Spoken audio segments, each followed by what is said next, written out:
Right. Murali Manohar గారు, మురళీ గారు మీరు ఏం చెప్తారు? ఎందుకంటే ఈ రోజు పార్లమెంట్ లో జరిగినటువంటి చర్చ పేరుతో జరిగినటువంటి రచ్చ చాలా సుదీర్ఘమైనటువంటి చర్చ నడిచింది. దాంతోపాటు మాటల తోటాలు కూడా పేలాయి. రేపు కూడా చర్చ ఉండబోతుంది, ఓటింగ్ కూడా ఉండబోతుంది. ఏం చెప్తారు? చర్చ ఎంత జరిగినా కూడా దేశ ప్రజలు చర్చ యొక్క మర్మం ఏంటి, ఎవరు ఎందుకు మాట్లాడుతున్నారు, ఏం ఆశించి మాట్లాడుతున్నారు, ఈ విషయాలను ప్రజలకు అర్థం కావు అనుకుంటే మాత్రం అది అమాయకత్వం అవుతుంది, లేకపోతే అజ్ఞానం అవుతుంది.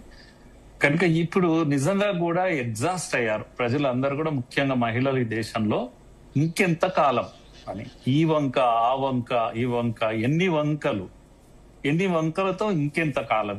కనుక 23లోనే ఈ బిల్లు వచ్చేసింది, నారీ శక్తి అధినియం బిల్లు వచ్చేసింది. అప్పుడే అందరూ అపోజిషన్స్ మాట్లాడిన ఏకైక మాట ఏంటంటే, ఇప్పుడే ఎందుకు చేయొద్దు, ఎందుకు పోస్ట్పోన్ చేస్తారు, ఇప్పటికైనా ఆలస్యం చేయకండి మీరు అని చెప్పేసి వాదించిన వాళ్ళు.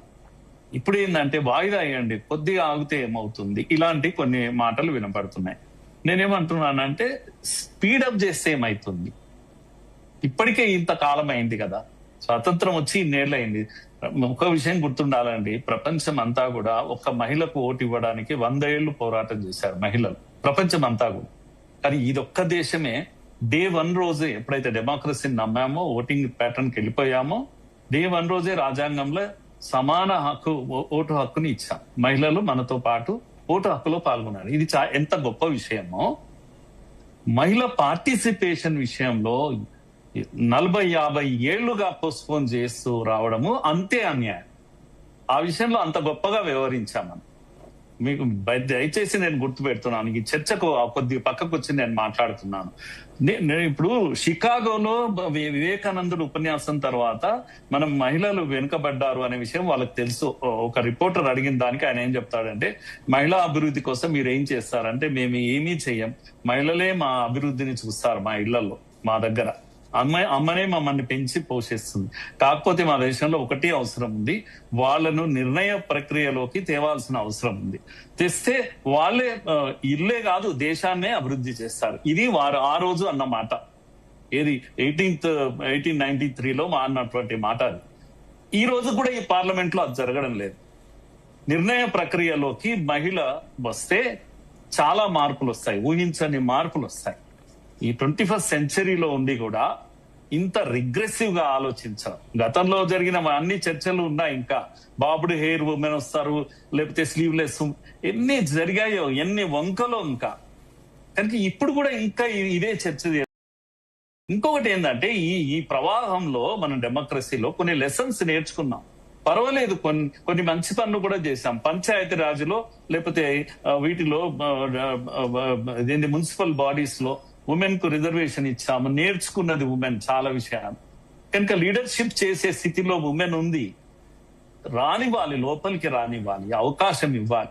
కనుక నేను ఈ చర్చలో నేనేమంటున్నానంటే, ఈ వక్రమైన ఆలోచనలు ఆపేసి, నేను ఒక డేటా మాత్రం నేను దయచేసి మీ ముందర పెడుతున్నాను. 1974లో నుంచి 2014 వరకు మనము ఇవేం చేశామని అంటే మొత్తం ఫ్రీజ్ చేశాం. 543 అంటే 6th పే కమిషన్ నుంచి 14th పే కమిషన్ వరకు 543ని మనం ఫిక్స్ చేశాం. 1971 సెన్సెస్ నే వాడుకుంటున్నాం.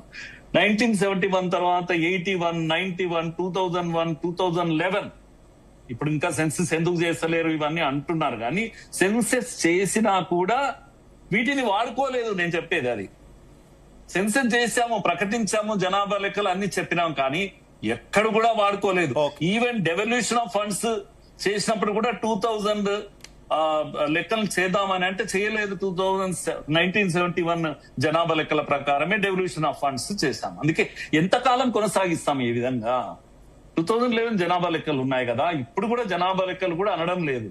జనాభా లెక్కలు అంటేనే ఏమవుతుంది అని అంటే, ఇగో మనకు సౌత్ కు అన్యాయం జరుగుతుంది అని ఒక పెద్ద ప్రచారం జరిగి, అసలు మెంటల్ గా ఈ డివిజనే తప్పు. దేశాన్ని సౌత్, నార్త్, ఈస్ట్, వెస్ట్ ఈ డివిజన్ చేయడం.